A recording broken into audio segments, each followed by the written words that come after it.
सरत्या वर्षाला निरोप व नववर्षाच्या स्वागतावेळी कोणतीही अनुचित घटना घडू नये यासाठी रविवारी 31 डिसेंबरला पोलीस आयुक्तालयाने शहरात मोठा पोलीस फौजफाटा तैनात केला आहे।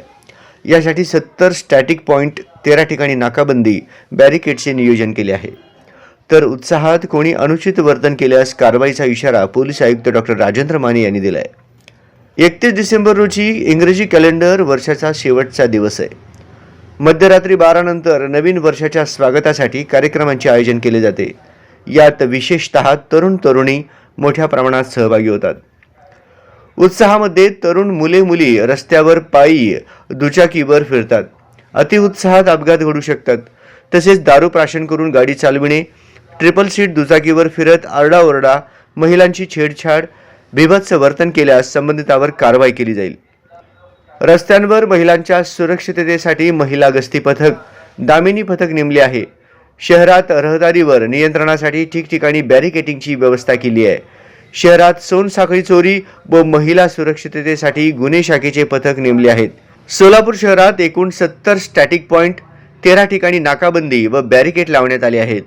छत्रपती शिवाजी महाराज पुतळा, डॉक्टर बाबासाहेब आंबेडकर पुतळा, 7 रस्ता, नई जिंदगी येथे स्ट्रायकिंग फोर्स व दंगा नियंत्रण पथक नेमलेले आहे। आक्षेपार्ह संदेश व्हायरल करू नये यासाठी सोशल मीडिया सर्व्हेलन्स पथकाद्वारे नजर ठेवण्यात येणार आहे। संदेश व पोस्टमुळे कोणतीही अनुचित घटना घडून बकायदा व सुव्यवस्था बिघडणार नाही याची सर्वांनी दक्षता घ्यावी असे आवाहन पोलीस आयुक्तांनी केले आहे। मद्यप्राशन करून फिरणाऱ्यांची ब्रीथ अनालायझरद्वारे तपासणी केली जाणार आहे। दुचाकीचे सायलेन्सर काढून आवाज करत फिरण्यामुळे ध्वनी प्रदूषण होते। अशा वाहनांची ध्वनी मापकाद्वारे तपासणी केली जाणार आहे। त्यासाठी पथकांची नेमणूक केली आहे। असे असेल बंदोबस्तासाठी नेमलेले अधिकारी व कर्मचारी: पोलीस उपायुक्त 3, सहाय्यक पोलीस आयुक्त 6, पोलीस निरीक्षक 22, सहाय्यक पोलीस निरीक्षक फौजदार 46, पोलीस अंमलदार 735 असे असणार आहेत।